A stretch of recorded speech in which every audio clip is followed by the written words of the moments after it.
Hello, my friend. Welcome to today's podcast episode. And today we're going to be talking about motherhood. For those who don't know me, my name is Joelle. I am a podcast host, podcast producer, mom of two at the time of this recording.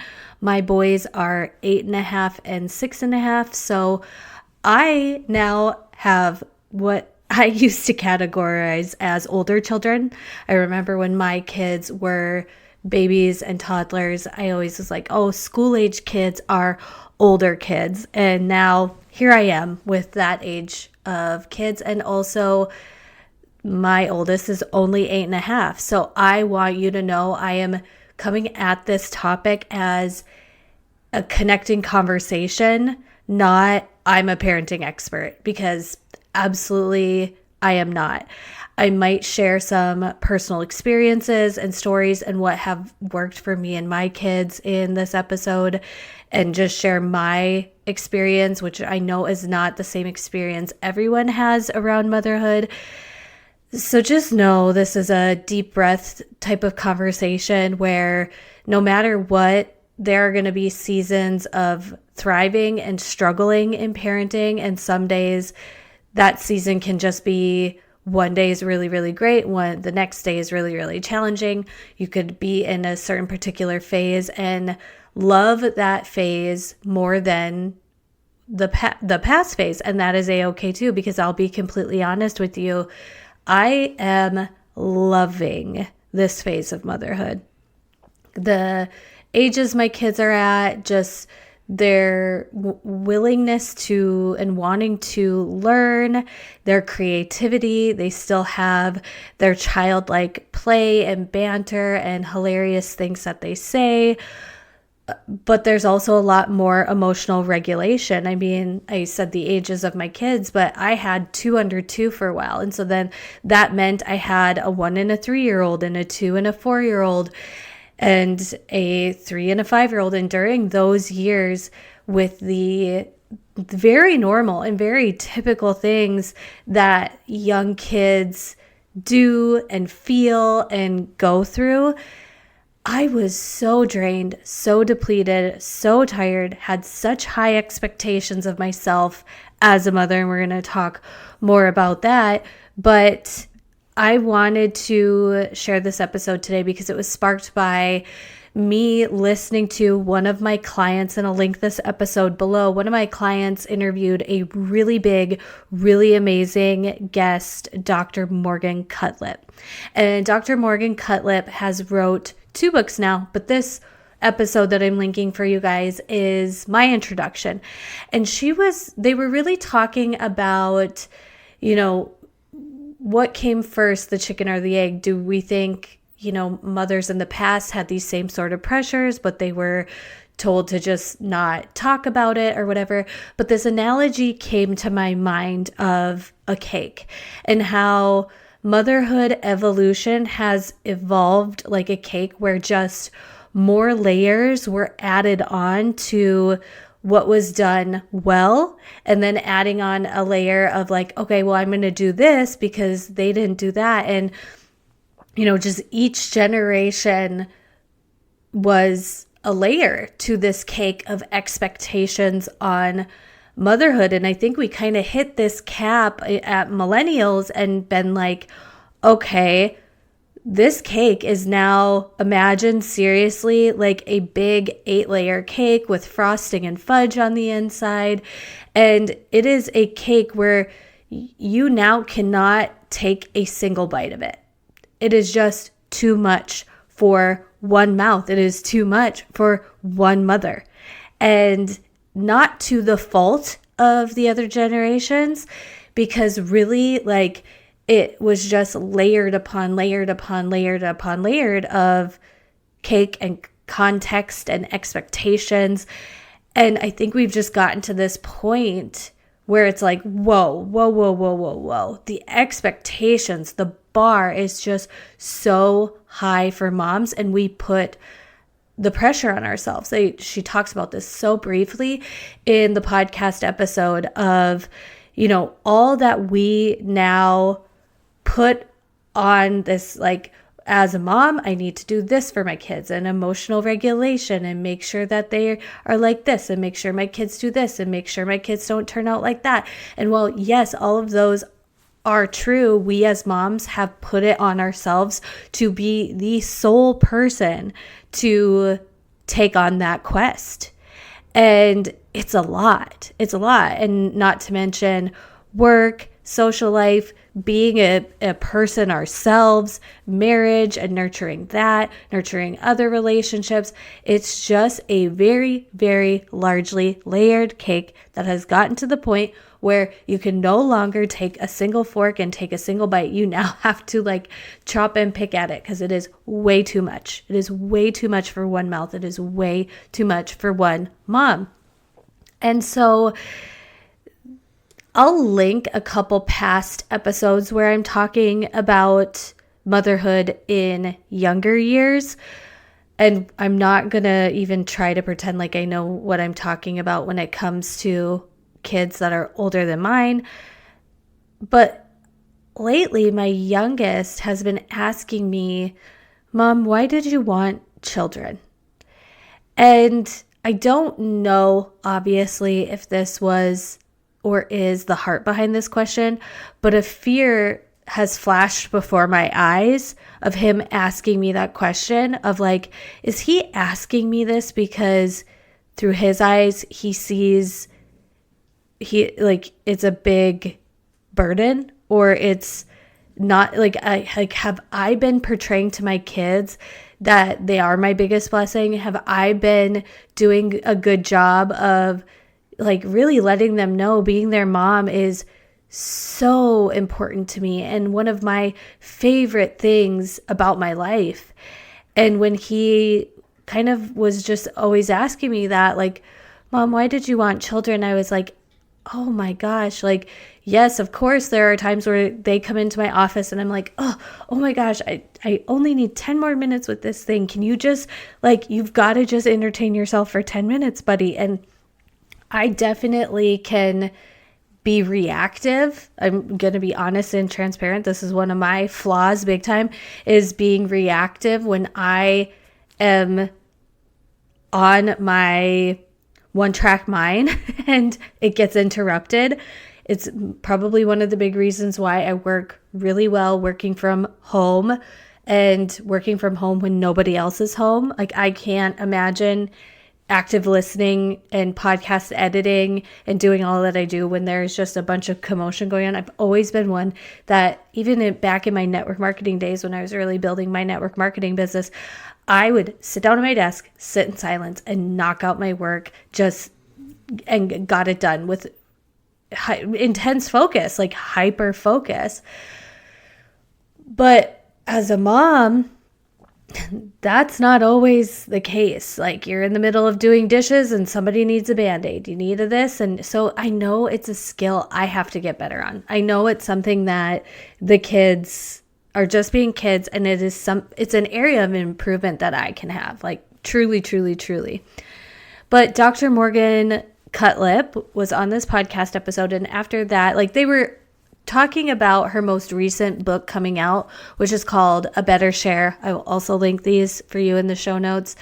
And A Better Share is about the mental load of motherhood, and really, I think, more intentionally to build partnership within your marriage to carry that together, so it's not just all put on one person's shoulders, which is something I'm going to read that book. I am going to give it a read, but I immediately was drawn to her first book, which is called Love Your Kids Without Losing Yourself. And there's a subtitle to it I'm going to read to you guys, but it's called Love Your Kids Without Losing Yourself: 5 Steps for Busy Moms to Banish Guilt and Finally Beat Burnout.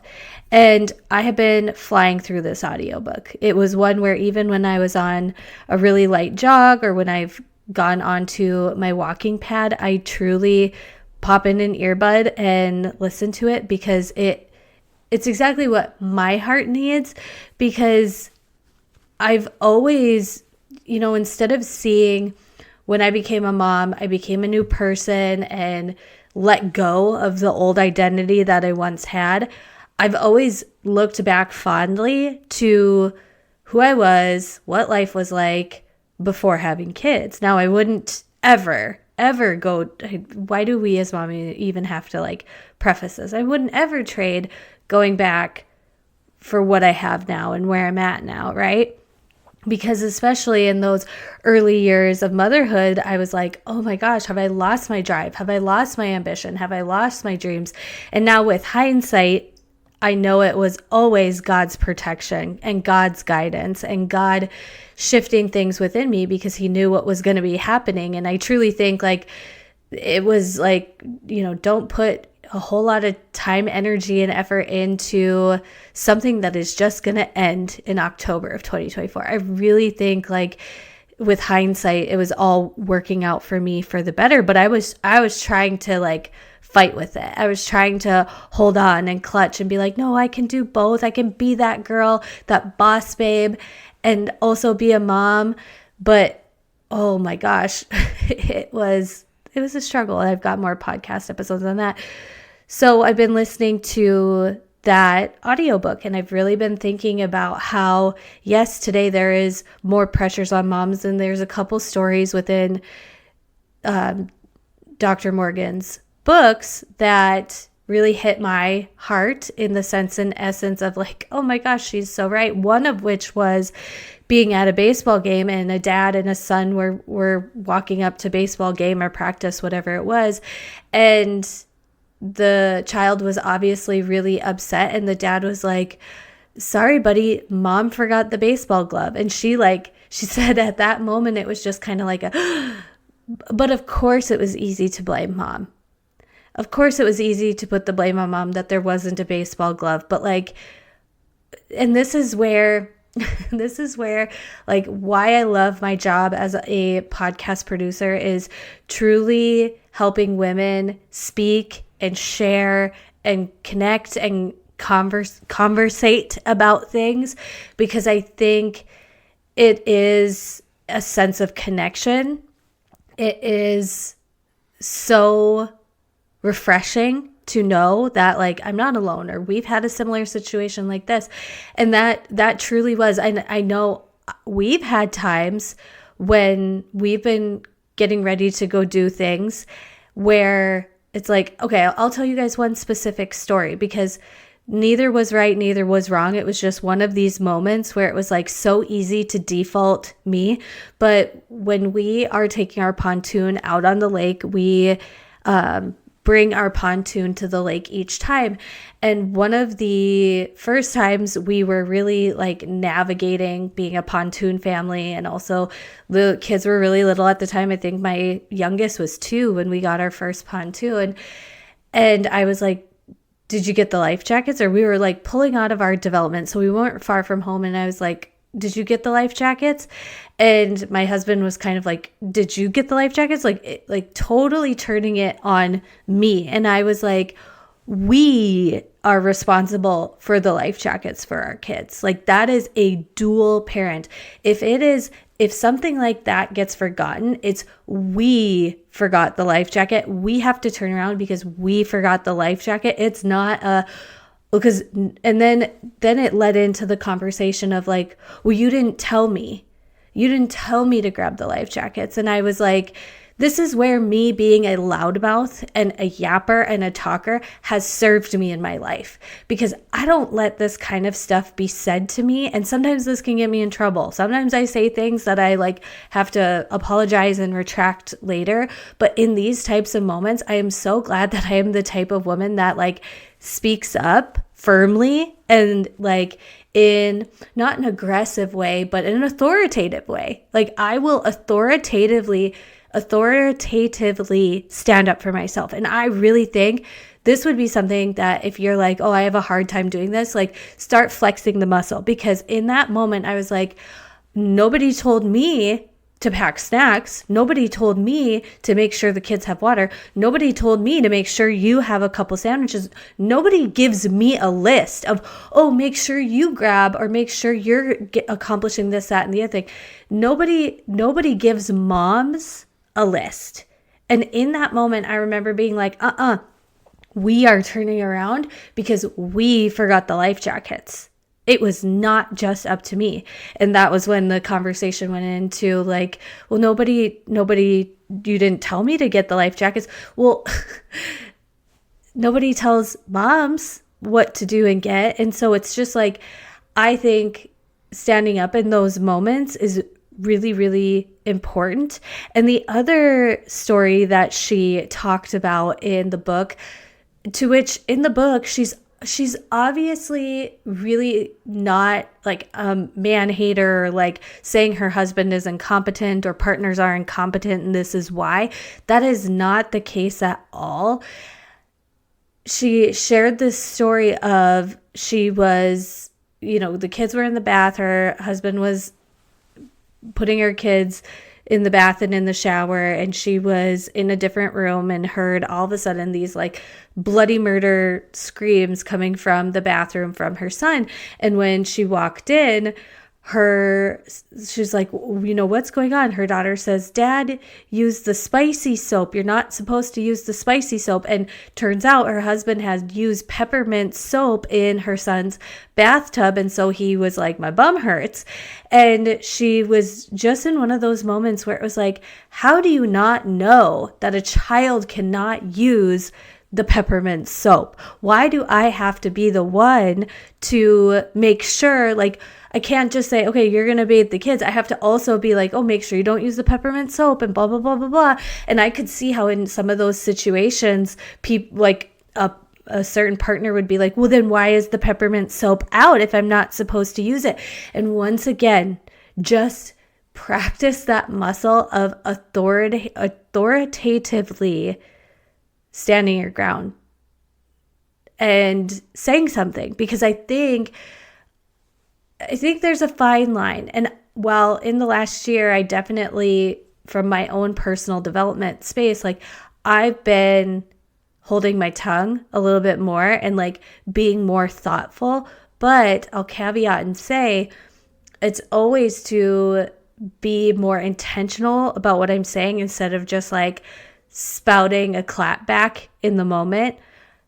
I'm one that does speak up and stand up for myself. And I think that's really important in the dynamics of relationship. Now, let's kind of get back to what I was talking about here, because I was just really curious of what you guys thought, and these are from Instagram. So if you're listening and you didn't see this Instagram question box, obviously come to my Instagram, send me a DM and share yours with me. But I asked the question on Instagram, like, what changed for you after you became a mom that you didn't expect, you didn't see coming? And these are just from the Instagram responders on my page, and I'm going to read through them. Some I may have a couple things to add, but really I'm just sharing because, we're all going to have these, I really didn't expect that this was going to be something I'm navigating since becoming a mom. And I didn't want anybody to feel like they're maybe alone or like you're the only one who struggles with this. But I'll start out with this one, which may not be a big, huge thing if your kids are still really little, but it is something that is so complex, and even more complex if you have more children. And that is the constant juggling of kids' meetings, sports, activities, sicknesses, while managing work and the need to set boundaries with social and personal life. And I mean, my friend who wrote this, you know who you are. And like, I look at you and your family in awe of how you're doing this. And in my opinion, you guys are killing it. You guys are knocking it out of the park. You guys are doing absolutely amazing because, my friend who wrote this, they got a lot of children, and their children are so smart, so talented, so kind. It's like such great kids. I mean that wholeheartedly. And they are excellent literally in everything. Your kids are excellent in everything. And so I could see how you're really wanting to provide and provoke and help enhance and nourish these areas. And man, you know what? Like, I just keep thinking about this because we've heard and seen on social media the like, oh, kids' schedules are so overloaded and kids' schedules are this. And, parents are doing too much with their kids where kids are never home. But like, truly, we do live in a good area in small town Midwest of like, there is a good balance between things. But also, I'm just really starting to become an advocate for kids and activities because I think it really brings families together. For example, my oldest has gotten into basketball, and now one of the things we like to do, and we don't do it all of the time at every single moment. Like, there's definitely evenings where we're all just vegging out after a long day at work. The kids have been at school and activities, and we're just hanging out. But we can go shoot around. And when it was football time, it's like, hey, let's throw the football back and forth. So not only is it, and it's activity for the kids, because what's the alternative? Unless you're going to really, unless you're going to be the one that is exuding the energy for your children, like, everybody's different. I'm not saying you have to overload your schedule with activities, but truly, I do think like it is so good for kids to have something they're passionate about, something that's social, something they enjoy, and something that can really be something where it's like, oh, they're interested in this. And so you're asking questions about it. And so to my friend who wrote this, like, you are doing so good. You're doing absolutely amazing. I'm in awe of you. Others are in awe of you. And like, you're crushing it. You are crushing it. The next one was losing personal life and friends. To this one, I don't have much to talk about on a personal level because for me, having kids really enhanced a lot of like social opportunities and friendships for me, kind of acquaintance friendships, but I'm okay with that. Like, I have 2 to 3 really close friendships, one of them being my husband and another one being my mom. And I really have a tight-knit circle of support. And then I have acquaintance friendships that we see when we're at games and when we're doing small talk. And I'm okay with that. And so to that, I know people are clowning on the Mel Robbins Let Them theory. And they're clowning on the surface level part of the book. Because in that book, there are a handful of chapters on adult friendships.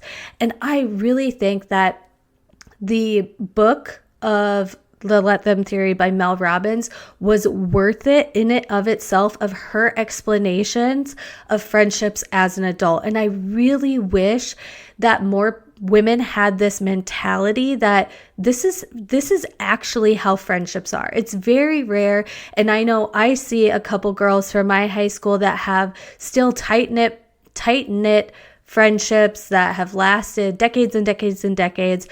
But if that's not your reality, that's okay. And if right now you're like, oh, I don't really have a close circle of friends, that doesn't mean that in a year from now or in 2 years from now, you're not going to find your people. And then as life grows and changes, and maybe there's just so many unexpected twists and turns.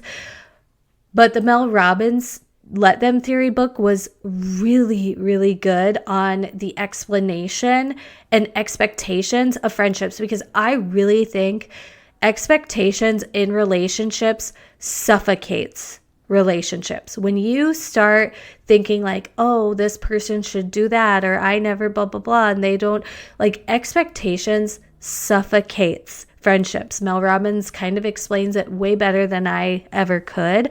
So if you're like, oh, this personal life friendship type of thing is really something you're hanging up on, that may be a really great book for you to even just segment and listen to those chapters. Because there were chapters in the Let Them theory that I was not resonating with. Like towards the end of the book, there was chapters on dating, and it's like, I actually was like, oh, I'm glad to know that this is in here. So then if ever anybody wanted that type of advice or whatever, I could recommend the book, and knowing that Mel talks about it.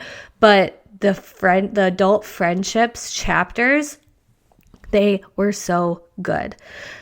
The next one is the emotional regulation I need for supporting tantrums. And let me just tell you, as somebody who had, don't let your toddler's tantrums become their identity. And here's why. I definitely experienced this with one of my kids, of having big, huge, intense emotions and tantrums and outbursts and all of that. What we did, and from what I have read from like Dr. Amen, is we started saying the mantra, especially when they were around 3 years old, like, if you throw a fit, the answer is no. You're not getting your way just because you're throwing a fit. And that really was helping them develop language and emotional regulation, because when it comes to, and like I said, I'm not a parenting expert, but what I've read is like between the ages of 3 to 4, if you're always giving in, they're learning that. But when it comes to like the 2-year-old tantrums and even like the early 3-year-old tantrums, they just happen. And that's normal. And like, if I could go back in time, what I would do is I'd be like, instead of being frustrated over them or being like, I need to fix them or I need to stop them, I would just take a breath and be like, this is totally normal for a 2-year-old. This is totally normal for a 3-year-old, and ride the wave. Ride the wave, because probably my poking and my prodding and me trying to like manage the tantrums was probably making it 10 times worse. I actually know that probably for sure. But that's what I would do. And so this, I hope, is like a breath of fresh air to those of you in the toddler years, of like, those toddler tantrums, they don't last forever. They figure it out eventually that like, hey, that's not what we do to get what we want. I think it's a developmental thing and also like a societal thing. So, but also I'll caveat with like, it has worked really well for us to set that like standard of, if you throw a fit, the answer is no. And that's that. I not explaining it anymore from that. And I know that I got that tip from Dr. Amen and his book, Raising Confident Kids. I'll link it too. Oh my gosh. Please be on my butt about making sure to link everything that I mentioned for you guys in this podcast. So those of you with kids having tantrums, take a breath, be like, instead of being like, oh, I need to fix this for them or whatever, just know tantrums are totally normal. They're totally normal. And your child that is the biggest tantrumer may turn out to be your most emotionally regulated, go with the flow older child. Like, it's kind of wild and wacky how that worked. It's kind of crazy. The next one was started to care about my own energy a lot more and don't want to be so stressed and frazzled. And it's like, yeah, before we had kids, we could carry a lot of stress and energy because we had more capacity, right? We were doing our things on our time and on our terms. But when you add kids into the mix, and that like your container for holding that outside stress, that outside and operating on low energy, you then just have a different hindsight of like, oh my gosh, like I've got to do things differently. This next one, I love this for you, my friend, who said this. You wrote, becoming closer to parents.